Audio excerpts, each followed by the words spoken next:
To find out more about the hearings in Geneva, the US-backed resolution and their significance for us here in Sri Lanka, I talked to civil society activist Dr. Saravanamuttu about what the people of Sri Lanka would like to see as the outcome. Well, the government of Sri Lanka has said to the international community, and indeed has said locally as well, that the Lessons Learned and Reconciliation Commission report will answer all questions and charges and clarify all doubts people have had in respect to what happened in the last stages of the war and with regard to the allegations of war crimes and all of that. Now that report has come out, the government of Sri Lanka says that it will not discuss it within the formal confines of the Council.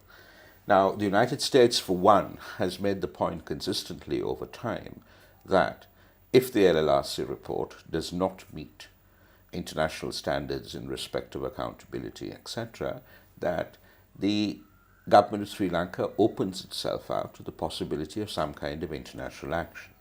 So the possibility of an American-sponsored resolution or an American-supported resolution in this 19th session of the UNHRC, UN Human Rights Council, is part of that whole process.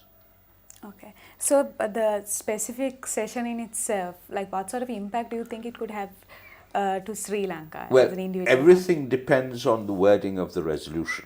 I think the basic minimum is the point that will be made that Sri Lanka would be required to report back on progress with regard to implementation of the LLRC recommendations. I think some of us would very much like to see the resolution go on to say that the LLRC falls short in terms of accountability and that the government of Sri Lanka be required to report back to the Council on what it will do in respect of accountability as well.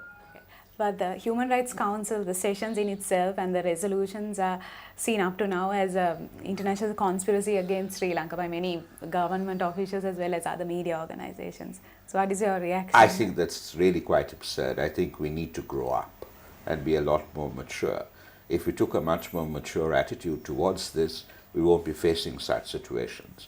I mean, what is the evidence of an international conspiracy? Zero, as far as I can see. The international community has said, and indeed the United States has said right along, that priority should be given to a domestic mechanism. It made the point that if the LLRC falls short in respect of accountability, that Sri Lanka would be open to the possibility of international scrutiny of some kind or another. Everything was known well in advance. There's nothing secretive about this. If our government wants to deal with human rights protection with a serious and sincere commitment, none of this would happen. Okay. Yeah, so the Human Rights Council, what do you hope the outcome would be? Well, I certainly would like to see a resolution. Okay. I would like to see a resolution which says implement LLRC recommendations, a clear time frame, report to the Council with regard to it.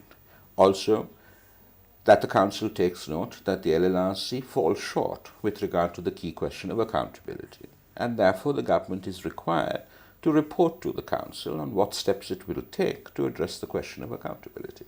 How likely do you think that the government will actually comply with these resolutions, and what do you think the repercussions may be if they do not? Well, if they do not comply with them, if there is a successful resolution in the Council, then there is a possibility of further action within the Council building up on that resolution. But it would be silly again for the government of Sri Lanka to ignore a resolution if it was successful and passed. We are members of an international community. We are members of multilateral bodies. We should take our duties, our obligations, our responsibilities seriously.